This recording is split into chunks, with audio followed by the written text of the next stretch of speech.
बिस्मिल्लाहिर्रहमानिर्रहीम। अस्सलाम वालेकुम नाज़रीन, आप यूट्यूब चैनल देख रहे हैं। मैं इमरान खान हूँ। बिलाखिर इमरान खान साहब की मुलाकात हुई है उनकी पार्टी के लोगों से। बैरिस्टर गौहर गए मिलने के लिए और दीगर दो लोग गए हैं और उसके बाद इन्होंने जो तफसीलात बताई हैं वो मैं आपके साथ शेयर कर देता हूँ। लेकिन पाकिस्तान तहरीक इंसाफ के अंदर सोशल मीडिया पर भी और मीडिया पर हर जगह पर तहफ़्फ़ुज़ात का इजहार किया जा रहा है।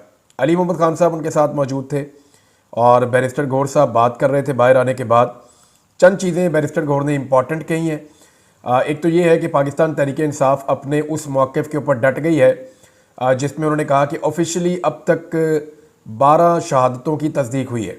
यानी तहरीक इंसाफ के बारे में बहुत सारे लोग, इवन वो तहरीक इंसाफ के ही हैं और उस जमात से उनका ताल्लुक़ है, लेकिन लोग इन खदशात का इजहार कर रहे थे। इवन सहाफ़ी भी ये कह रहे थे कि शहादतों की तादाद ज़्यादा है। लेकिन पाकिस्तान तहरीक इंसाफ ने जो ऑफिशियल अब तक नंबर दिया है वो उस नंबर के ऊपर डट गई है और वो ये कह रही है कि जब तक शवाहिद मज़ीद नहीं मिल जाते हम पक्की बात करेंगे, हम किसी के बहकावे में नहीं आएंगे। अब तक हमारे पास 12 शहादतों की कन्फर्म इतला मौजूद है और ये 12 लोग शहीद हुए हैं फायरिंग के नतीजे में, और जो फायरिंग की गई है रियासती इदारों की जानिब से। बैरिस्टर गौहर ने बहरहाल ये कहने से गुरेज किया। उन्होंने कहा ये फायरिंग कहीं से भी हुई है, गलत हुआ है। उनको चंद सख्त सवालात का सामना भी करना पड़ा है। लेकिन उन्होंने इमरान खान साहब से मुलाकात की और उन्होंने बताया कि फ़ाइनल कॉल के बाद आज इमरान खान साहब से मुलाकात हुई है जिसमें इस्लामाबाद एहतजाज के वाक़े पर बात हुई है। हमने इमरान खान को मुज़ाहरे पर मालूमात फ़राहम की हैं। अखबार और टीवी की सहूलत इमरान खान साहब की बंद कर दी गई है। मैंने आपको बताया था कि इमरान खान साहब को परेशान किया जा रहा है, तो उनका अखबार और टेलीविज़न उनसे वापस ले लिया गया। अब देखें, ये साबिक़ वज़ीर-ए-आज़म है पाकिस्तान के और ये बुनियादी इंसानी हुकूक़ के ख़िलाफ़ है कि किसी शख्स से आप मालूमात की रसाई छीन लें। यानी उसे पता ही नहीं है कि बाहर क्या हो रहा है।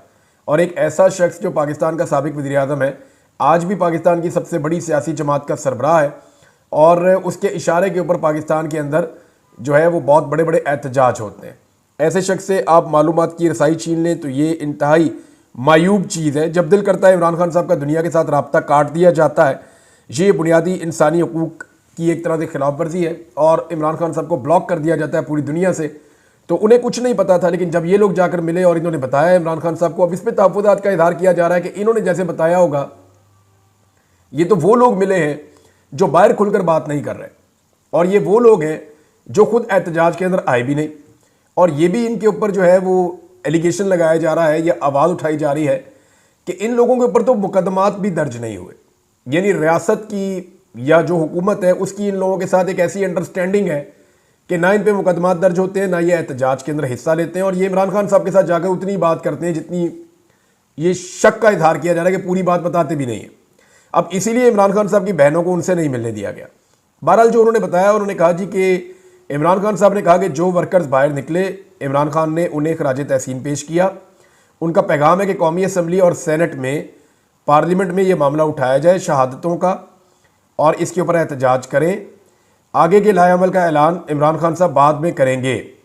इमरान खान साहब को बताया गया कि रेंजर्स, पुलिस और पीटीआई के शोधा के बारे में जिस पर उन्होंने सबकी शहादत पर अफसोस का इजहार किया।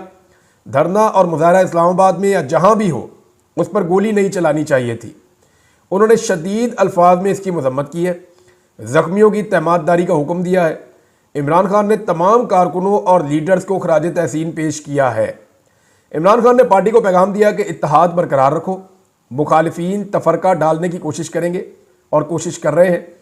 पार्टी का सिर्फ एक मुतालबा है कि गोली क्यों चलाई गई। जहां भी थे गोली नहीं चलनी चाहिए थी। गोली जिस तरफ से भी चली, जिसने भी चलाई, जैसे भी चली, इसकी मजम्मत करते हैं। इमरान खान ने कहा कि पंजाब के MNAs और MPs को खराज तहसीन पेश किया। पता नहीं पंजाब के बारे में क्या रिपोर्ट इमरान खान साहब को दी गई है कि उन्होंने पंजाब के MNAs और MPs को खराज तहसीन ही पेश कर दी है। उन्होंने कहा पंजाब के MNA MPA मुश्किल दौर से गुजर रहे हैं, ये बात तो ठीक है, वहाँ तो कर्फ्यू एक तरह का लगा होता है। और अली अमीन गड्डापुर समेत पार्टी के दीगर रहनुमाओं की जानिब से सैकड़ों कारकुनों की शहादत की तरदीद करते हुए कहा कि हम गैर जिम्मेदाराना बयान नहीं देंगे, हमारी सिर्फ 12 शहादतें हुई है। और ये बात बिल्कुल ठीक है, ये बात बिल्कुल ठीक है। अब तक जो ऑफिशियल डाटा है उसके मुताबिक 12 शहादतें। जो जर्नलिस्ट ने उन्होंने अपना डाटा शेयर किया तो वो 17 की बात कर रहे हैं, लेकिन अभी तक पाकिस्तान तहरीक इंसाफ के पास उनकी डेड बॉडीज़ नहीं है। और जब तक आपके पास डेड बॉडी नहीं होगी पाकिस्तान तहरीक इंसाफ के पास, तब तक उनके लिए मुश्किल है कि वो इस फिगर को शामिल करें कि कल को उनका सारा बयानिया ख़राब हो सकता है। तो कत्ल चाहे एक हो चाहे वो 12 हो, उसकी सज़ा मौत ही होती है। और वो उतना ही संगीन जुर्म होता है जितना को मैक्सिमम हो सकता है। इसकी कैपिटल पनिशमेंट है। बहरहाल बैरिस्टर गौहर ने कहा कि डी चौक आना कोई मकसद नहीं था और ना ही हर लीडर को कहा गया था कि सब डी चौक पहुंचो। किसी भी लीडर को उसी वक्त रैली के साथ डी चौक आने का नहीं कहा गया था। सब लोग अपनी अपनी खिदमत सर अंजाम दे रहे थे। बैरिस्टर गौहर से पूछा गया आप अस्पताल क्यों नहीं जा रहे, ये काम क्यों नहीं कर रहे, ये क्यों नहीं कर रहे, तो उन्होंने कहा मैं और बहुत सारे काम कर रहा हूँ। फिर उन्होंने अपनी मुलाकातों की तफसीलात गिनवाना शुरू कर दी। ऐसा लगा कि बैरिस्टर गौहर को सवालात नागवार गुजर रहे थे। बहरहाल अलीमा खान साहिबा ने जो बात की है वो ज़रा इससे मुख्तलिफ है, वो मैं आपके सामने रख देता हूँ। उन्होंने कहा भाई से मिलने नहीं दे रहे, उन्हें डर है कि इमरान खान का पैगाम अवाम को ना पहुँचा दें। इसका मतलब आप ये समझें कि 5 घंटे अलीमा खान साहिबा जेल के बाहर रही। उनकी आज मुलाकात तय थी लेकिन उन्हें इमरान खान साहब से नहीं मिलवाया गया। अब वो ये कह रही हैं कि अंदर अगर मैं इमरान खान से मिलूंगी तो वो जो बात करेंगे वो मैं आके बाहर बता दूंगी। यानी ये शुबा जो बार बार किया जाता है पाकिस्तान तहरीक इंसाफ की जानिब से कि उनकी लीडरशिप अंदर कुछ भी सुनती है वो बाहर आके उसको फिल्टर करके बताती है, तो ये इसी किस्म का एक शिकवा है जो इमरान खान साहब की बहन भी कह रही है। उन्होंने कहा जी 5 घंटे से अडयाला जेल के बाहर खड़े और अंदर नहीं जाने दिया जा रहा, जबकि अलकादर ट्रस्ट केस की समाअत खत्म होने वाली है। 1.5 साल में पहली बार हुआ है कि मीडिया और वकला सब चले गए हैं और फैमिली को बाहर रोक दिया गया है। अलीमा खान ने अडयाला जेल के बाहर गुफ्तगू करते हुए कहा कि इमरान खान के ख़ानदान को इनसे मुलाकात की इजाज़त नहीं दी जा रही। उन्हें डर है कि हम खान साहब का पैगाम बाहर ना ले आएं। इमरान खान की बहन ने कहा कि अदालत में 3 लोग तो हर सूरत जा सकते हैं, फैमिली, मीडिया और वकील, लेकिन आज ये रवायत भी तोड़ दी गई है। इससे जो पुलिस अफसर था वो कह रहा था कि इमरान खान मेरी कस्टडी में है। वो तो चले उसका फैसला था, लेकिन अलकादर ट्रस्ट केस में तो उनका नहीं बनता इस तरह करना। यानी जो उन्होंने किया अलकादर ट्रस्ट केस में तो वो नहीं कर सकते थे, वहां पे तो हम सुनने के लिए जा सकते थे केस को, लेकिन उन्होंने कहा हमें वहां भी नहीं जाने दिया गया। ये 1.5 साल में ऐसा पहली मरतबा हुआ है कि वकला भी चले गए, मीडिया भी चला गया और फैमिली को नहीं जाने दिया गया। हमेशा इसी तरह तंग करते हैं और 5-5 घंटे बाहर खड़े करते हैं। अब तो समाअत का वक्त भी खत्म होने वाला है और बस यही कर रहे हैं कि फैमिली को नहीं जाने देना। उन्होंने कहा जी हम कोई खबर बाहर ले आएंगे इसलिए नहीं जाने दे रहे। पाकिस्तान तहरीक इंसाफ के जो रहनुमा है उन्होंने मरकजी क़यादत के खिलाफ कोई वाइट पेपर खान साहब को भिजवाने का फैसला किया। ये भी खबर छपी है, मुझे नहीं पता वाइट पेपर जाएगा या नहीं जाएगा, लेकिन चंद तहफ़्फ़ुज़ात हैं जो पाकिस्तान तहरीक इंसाफ के लोग बार बार कर रहे हैं। मुझे भी मैसेजेस आए इस हवाले से। वो ये कहते हैं कि ना इनके ऊपर मुकदमा दर्ज होते हैं हमारी क़यादत के चंद लोगों के ऊपर, ना इनके खिलाफ कोई कार्रवाई होती है, और दूसरा ये एहतजाज में इमरान खान साहब की कॉल के मुताबिक पहुंचते भी नहीं है और इमरान खान साहब से इन्हीं की मुलाकातें करवाई जाती हैं। ये बाहर आके जो इन्फॉर्मेशन देते हैं या अंदर जो इन्फॉर्मेशन देते हैं उसके बारे में हमें कुछ पता नहीं है। तो हकायक के बारे में इमरान खान साहब जानते हैं या हम ये जानते हैं कि इमरान खान साहब के साथ क्या हो रहा था, ये भी पता नहीं है। बहरहाल उन्होंने ये कहा कि इमरान खान साहब की सेहत ठीक थी, यानी वो उस लेवल के बीमार नहीं है जिस लेवल की खबरें बाहर आ रही थी, लेकिन इमरान खान साहब के जो बुनियादी हुकूक हैं वो उनसे छीने गए, उन्हें परेशान किया जा रहा है। और इस कैद के दौरान एक मरतबा फिर उनके अखबार और टेलीविज़न और मालूमात तक उनकी तमाम रसाई बंद कर दी गई है। दूसरी जानिब नाजरीन एक और ख़बर भी आ रही है और वो बड़ी अफसोसनाक है। यानी ये अगर आप विजुअल्स देखें और तस्वीर देखें तो पाकिस्तानियों के मुंह के ऊपर काला कपड़ा डाल के उन्हें अदालतों में लाया जा रहा है। देखें ये सियासी वर्कर्स हैं, सियासी जमात से इनका ताल्लुक है, बाकी सारी सियासी जमातों के भी वर्कर होते हैं, लेकिन इस तरह की हरकत नहीं की जाती। ये सियासी कारकुन है, ये सियासी एहतजाज के लिए आए थे, इनको गिरफ्तार किया गया है और गिरफ्तार करने के लिए एक तरीकाकार ये था कि अस्पताल के करीब गाड़ियां खड़ी की हुई थी जिन पे पाकिस्तान तहरीक इंसाफ के झंडे लगाए हुए थे पुलिस ने। वो जैसे ही कारकुन जख्मी होते थे उनको लेकर लोग आते थे तो वो गाड़ी के करीब जरूर जाएंगे मदद हासिल करने के लिए, तो वो झंडों वाली गाड़ी के करीब जाते थे, पुलिस उनको धर लेती थी और पकड़ लेती थी। इस तरह पुलिस ने बहुत सारे कारकुनों को पकड़ा है। जख्मी जो है वो फिर अस्पताल के अंदर गए हैं, उन्होंने अपना इलाज करवाया। अब पाकिस्तान तहरीक इंसाफ एक अजीब किस्म की सुस्ती कर रही है। यानी ये जो कारकुनों के साथ हो रहा है ये तो बड़ा जुल्म और ज्यादती है, सियासी कारकुनों के साथ ये नहीं करना चाहिए। बाकी पॉलिटिकल पार्टी को भी इसके ऊपर मजम्मत करनी चाहिए, वरना कल को ये हरकतें उनके साथ भी होंगी। चंद चीज़ें जो पाकिस्तान तहरीक इंसाफ को अब तक ज़रूर करनी चाहिए थी वो ऑलरेडी लेट हो गए हैं, लेकिन अगर अभी तक नहीं की तो अभी भी वो चीज़ें करें, वरना कल को यही चीज़ें ना करने का हुकूमत और हुकूमती वज़रा उनको ताने देंगे। मैं आपको वो चीज़ें बता देता हूँ। नंबर 1 चीज़ ये है कि सेफ सिटी अथॉरिटी, इस्लामाबाद में जितने कैमराज लगे हुए हैं सेफ सिटी के और बहुत खर्चा किया गया है इसके ऊपर, उन तमाम की फुटेज जो है वो कहा जाए कि सेव कर ली जाए, उसको महफूज कर लिया जाए। इस हवाले से सेफ सिटी से रब्ता किया जा सकता है, अथॉरिटी से, पुलिस से रब्ता किया जा सकता है, उनको भी एक एप्लीकेशन दी जाए और अदालत से भी रुजू किया जाए कि जनाब ये जो फुटेज है इसको फौरी तौर पे सिक्योर किया जाए, खास तौर पे अस्पतालों की फुटेज, कितने जख्मी और लाशें लाई गई। दूसरे नंबर के ऊपर डी चौक की फुटेज। तीसरे नंबर पे कश्मीर हाईवे और रास्ते पे जितने कैमरे लगे हुए उन सब की फुटेज। 26 नंबर चुरंगी पे जो कुछ होता रहा उसकी फुटेज, और जितने आसपास के सराउंडिंग के इलाके हैं जहां पे गोली चली है उन तमाम एरियाज की फुटेज इकट्ठी की जाए सीसीटीवी की, ताकि बवक्त जरूरत वो काम है। इसको सेव करना बहुत जरूरी है। इसका टाइम पीरियड होता है कि इतने दिनों तक, ये इतने अरसे तक ये सेफ रहती है। अभी तो कुछ दिन भी हुए, तो अभी तो सारी फुटेज मौजूद होनी चाहिए और ये सारे कैमरे ठीक काम कर रहे हैं। तो फौरी तौर पे ये दरखास्त देनी चाहिए पाकिस्तान तहरीक इंसाफ को कि ये फुटेज सेव करें, ताकि 10 साल के बाद भी इस केस का फैसला हो तो फुटेज मौजूद होनी चाहिए। जैसे वहां पे कैपिटल हिल में हुआ था अमेरिका में, उन्होंने फुटेज की बुनियाद के ऊपर फैसले दिए थे। 9 मई में फुटेज का मामला नहीं हो पाया। इमरान खान साहब आज तक फुटेज मांगते हैं, लेकिन पाकिस्तान तहरीक इंसाफ ने ये जो नया मामला हुआ है इसके ऊपर फुटेज अभी तक नहीं मांगी। ये फुटेज मांगनी चाहिए और उसको सेफ रखना चाहिए। इसके बारे में जितनी दरखास्तें हैं हर जगह पे, हर अदालत में, हर फोरम पे दे देनी चाहिए, क्योंकि हुकूमत ने इसमें फैसला कर दिया पाकिस्तान तहरीक इंसाफ को दबाने का, और उस हवाले से कोई टास्क फोर्स बनाई गई है कि जो प्रोपेगेंडा करने वाले अनासर हैं उनकी निशानदेही की जाए। यानी जो लोग हकायक सामने ला रहे हैं उनकी निशानदेही करके उनको गिरफ्तार करेंगे, ताकि हकायक सामने आना बंद हो जाए।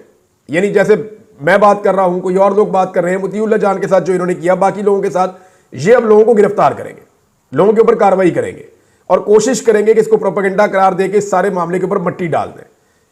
हुकूमत अपना काम पूरा कर रही है, हालांकि वो बहुत कमजोर पोजीशन में, इसके बावजूद वो हर वो कोशिश कर रहे हैं जिसमें वो इस सारे मामले को अपने हक में तब्दील कर सकें। जबकि पाकिस्तान तहरीक इंसाफ इस मामले में कानूनी नुक्ता नजर से बहुत मजबूत पोजीशन में, लेकिन कुछ भी नहीं कर रही। नंबर 1, इन्होंने सेफ सिटी फुटेज के लिए कुछ नहीं किया। नंबर 2, FIR के अंदराज के लिए पाकिस्तान तहरीक इंसाफ को फौरी तौर पर थाने में दरखास्त देनी चाहिए अपने वकला के जरिए से। FIR वो दे या ना दे, दरखास्त जरूर देनी चाहिए, जैसे तारुल कादरी साहब ने दरखास्त दी थी और बाद में मुकदमा करवा लिया था। फौरी तौर पर दरखास्त देनी चाहिए और उस दरखास्त के अंदर पुलिस को, दीगर जो लॉ इन्फोर्समेंट है उनको, IG को और जो बाकी अफसरान है जो वहां पे बहुत ज्यादा वो कर रहे थे उनको, वजीर दाखिला को, वजीर इत्तलात को, वजीर दिफा को और दीगर जो लोग हैं जिन्होंने बाकायदा अनाउंस करके गोली चलवाई है, पहले धमकी दी है फिर गोली चली है, इन सबको पार्टी पाकिस्तान तहरीक इंसाफ बनाए और इनके खिलाफ FIR के अंदराज के लिए दरखास्त जमा करवा दे। फिर अगर नहीं होती तो अदालत में भी जमा करवा दे। तो ये पाकिस्तान तहरीक इंसाफ को फौरन ये करना चाहिए। नंबर 3, अंग्रेजी में प्रेस कॉन्फ्रेंस करनी चाहिए, इंटरनेशनल मीडिया को बुलाकर, और सारे हकायक उनके सामने रखने चाहिए, क्योंकि हुकूमत बड़े तरीके से हकायक को मसख कर रही है और ज़ाया कर रही है, शवाहिद को ज़ाया कर रही है। तो सारे हकायक सामने रखें। नंबर 4, कौमी असम्बली और सेनेट में इस पर आवाज़ उठाएं, ये इमरान खान साहब ने भी कहा है। नंबर 5, सियासी जमातों से मुलाकात करें, फजल रहमान साहब से भी मिले, जमात इस्लामी से भी मिले, पाकिस्तान पीपल्स पार्टी से भी मिले, बाकी जमातों से अगर MQM से मिलना पड़े उनसे भी मिले, ANP से मिलना पड़े उनसे भी मिले, तमाम सियासी जमातों से मुलाकातें करें, हर एक को मिलकर उनको हकायक बताएं। शाहिद खाकान अब्बासी साहब की जमात है, उनको भी मिलें और इन सबको बताएं कि हमारे साथ हुआ क्या है, इनके साथ हकायक शेयर करें, ताकि कल को ये ना कहें कि इमरान खान साहब ने अपने आप को आइसोलेशन में ले गए थे, वो अकेले हो गए थे, पाकिस्तान तहरीक इंसाफ ने तो हमसे राब्ता ही नहीं किया। ये जुल्म और ज्यादती हर पॉलिटिकल पार्टी को बताएं, अपनी हुज्जत तमाम करें कि हमने सबको ये बात बताई थी। नंबर 6, अस्पतालों में जाएं, वहां जिम्मेदारान से मिले और उनको ये कहें कि जितने लोगों का आपके अस्पतालों में इलाज हुआ है, गोली निकाली गई है, उन सब की मेडिकल लीगल रिपोर्ट आप हमें दे दीजिए, और अगर आप हमें नहीं देंगे तो फिर हम आपके ऊपर भी मुकदमात करवाएंगे कि आपके यहां पे, क्योंकि मजजूब का जो बयान होता है ना वो बड़ा इंपॉर्टेंट होता है।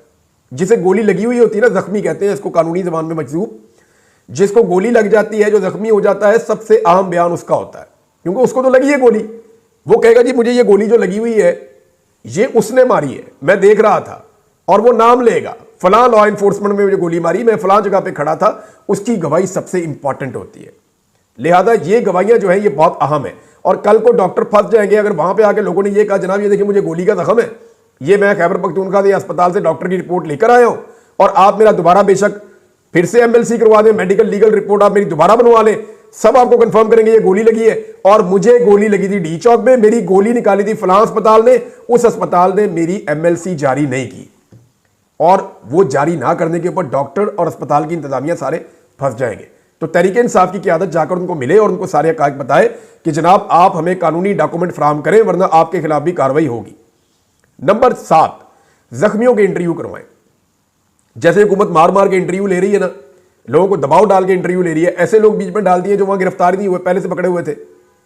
यानी जो बंदा खैबर पख्तूनख्वा के आईडी कार्ड के साथ मिल जाता है या जिसके आईडी कार्ड से पता चलता है कि ये पश्तून है, उसको गिरफ्तार कर दिया जाता है आजकल, या अफगानी है उसको गिरफ्तार करके डाल देते हैं उसके ऊपर सारा एक नया वकूआ। तो अब इसमें जो है जख्मियों के इंटरव्यू पाकिस्तान तहरीक इंसाफ को करके चलवाने चाहिए सोशल मीडिया पे। वो जख्मी बताए कि वो किसके साथ गया था, किस इलाके से गया था, कहां तक पहुंचा था, उसको गोली कैसे लगी और गोली किसने मारी। ये पाकिस्तान तहरीक इंसाफ सोशल मीडिया पे चलाए। 100 के करीब जख्मी है तो वो 100 के करीब जख्मी बताए ना उन्हें गोली किसने मारी। शोहदा के लवाहिकीन के इंटरव्यू लें और उनसे पूछें कि वो अपने घर से कैसे निकले, किस तैयारी के साथ गए और कहां वो जाना चाहते थे, किस तरह का वो शख्स था। और देखें, ये अब मीडिया आपके लिए नहीं करेगा ये काम। पाकिस्तान का मीडिया ना किसी के घर पहुंचेगा ना जाके वहां पे खबर देगा। ये सारा कुछ लोगों को खुद करना पड़ेगा, पाकिस्तान तहरीक इंसाफ के सोशल मीडिया को करना पड़ेगा कि शोहदा की फैमिलियों के इंटरव्यूज लें और वो चलाएं और वो बताएं कि हमारा ये बंदा है, इसका ये नाम है, ये काम करता था, ये इस तरह अपना टाइम निकाल के एहतजाज के अंदर गया था, इसकी डेड बॉडी वापस आई है, हमने उसको दफन कर दिया, हमारी आखिरी इससे ये बात हुई थी और इसके साथ सारा वकूआ इस तरह का हुआ, इसको 1 गोली लगी या 2 लगी और कहां लगी। ये सारी चीजें जो है वो लवाहिकीन के इंटरव्यूज करके चलाए जाएं और उनको अंग्रेजी में ट्रांसलेट करके सारी दुनिया को दिया जाए। नंबर 8, जो लोग अभी तक लापता हैं उनकी मालूमात इकट्ठी की जाए और उनकी तस्वीर शेयर की जाए कि जनाब ये बंदे अभी तक हमारे लापता हैं, ना ये पुलिस के पास है, ना इनकी गिरफ्तारी डाली गई है, ना हमें इनकी लाश मिली है, हम नहीं जानते ये लोग कहां हैं, क्या ये एक लाश है या ये एक जिंदा आदमी है, इसके बारे में हम नहीं जानते, लेकिन हमारा ये आदमी लापता है। पाकिस्तान तहरीक इंसाफ लापता के हवाले से एक अलग से अपना डाटा कायम करे और रोजाना की बुनियाद के ऊपर शोहदा का, जख्मियों का, लापता और गिरफ्तार अफराद का डाटा शेयर किया जाए। ये 9-10 चीजें अगर पाकिस्तान तहरीक इंसाफ करती है तो हुकूमत को मुसीबत पड़ जाएगी, हुकूमत जो है वो फंस जाएगी। लेकिन पाकिस्तान तहरीक इंसाफ इस सारे मामले में कुछ हद तक सुस्त नजर आ रही है, कुछ हद तक डरी हुई नजर आ रही है और बहुत हद तक ऐसा लगता है कि शायद कंप्रोमाइज नजर भी आ रही है। तो ये वो चीजें हैं जो एक आम वकील को भी पता है। मैंने जिस वकील से भी बात की उन्होंने कहा जी ये चीजें तो फौरन करनी चाहिए। कल को अगर ये चीजें ना की हुई ना पाकिस्तान तहरीक इंसाफ ने, तो हुकूमत के लोगों ने ताने देने के पहले आप सो रहे थे। अगर आपके बंदे मरे थे तो आपने FIR क्यों नहीं करवाई? अगर आपके बंदे जख्मी हुए थे तो आपने जाके कानून का दरवाजा क्यों नहीं खटखटाया? तो आप तो कानून में मानते ही नहीं है। तो इस तरह के ताने इनको कल को मिलेंगे और ये वो चीजें हैं जो पाकिस्तान तहरीक इंसाफ अगर नहीं करेगी तो फिर नुकसान उठाएगी। फजलुर रहमान साहब ने एक स्टेटमेंट दिया, उसके ऊपर मैं ये वीलॉग खत्म कर देता हूं क्योंकि कुछ और फैक्ट्स हैं वो मैं आपके साथ बाद में शेयर करूंगा अगले वीलॉग में। फजलुर रहमान साहब ने कहा जी कि जो चीज़ें 26वीं आईनी तरमीम ने हमने मना की थी इस हुकूमत को कि ना करे, वही चीज़ें ये हुकूमत कर रही है। अब फजलुर रहमान साहब की पार्टी का राब्ता भी हो रहा है PTI के साथ और कुछ आपस में मामला आगे बढ़ रहे हैं। उम्मीद है कि आइंदा जब एहतजाज करें तो शायद इकट्ठे भी कर दें। लेकिन मामला ये है कि पाकिस्तान तहरीक इंसाफ ने तो मना किया था कि ये आईनी तरमीम नहीं होनी चाहिए। फजलुर रहमान साहब को धोखा देकर हुकूमत ने एक ऐसी आईनी तरमीम की जिसके नतीजे में एक आईनी बेंच बन गया और हुकूमत ने अपनी मर्जी का आईनी बेंच बना लिया। अब हुकूमत कोई भी कानून बनाती जाए वो आईनी बेंच उस कानून को तहफ़्फ़ुज़ देगा। यानी हुकूमत जो कुछ आईनी तरमीम में करना चाहती थी अब आईनी तरमीम के बगैर कानून में कर सकती है, क्योंकि कानून को चैलेंज किया जाएगा जब भी सुप्रीम कोर्ट में, तो वो सुप्रीम कोर्ट में नहीं आईनी बेंच में जाएगा सुप्रीम कोर्ट के, और आईनी बेंच वही कहेगा जो हुकूमत चाह रही है। सबको पता है कि वो किस तरह का बेंच है। तो ये हुकूमत ने गेम खेल दी फजलुर रहमान साहब के साथ, उसी का शिकवा फजलुर रहमान साहब कर रहे हैं और ये शिकवे आने वाले दिनों में बढ़ते चले जाएंगे। जो चीज़ें 26वीं आईनी तरमीम में ना हुई वो उनकी बुनियाद काबू की गई आईनी तरमीम के जरिए से और बाद में कानून साजी के जरिए से। अब हुकूमत बार बार अपनी मर्जी के खेल खेल रही है और हुकूमत का हाथ रोकने वाला कोई भी नहीं है। नाज़रीन, इस वीलॉग को यहाँ रोक लेते हैं। अब तक के लिए इतने, अपना ख्याल रखिएगा, अपने इस चैनल का भी। अल्लाह हाफ़िज़।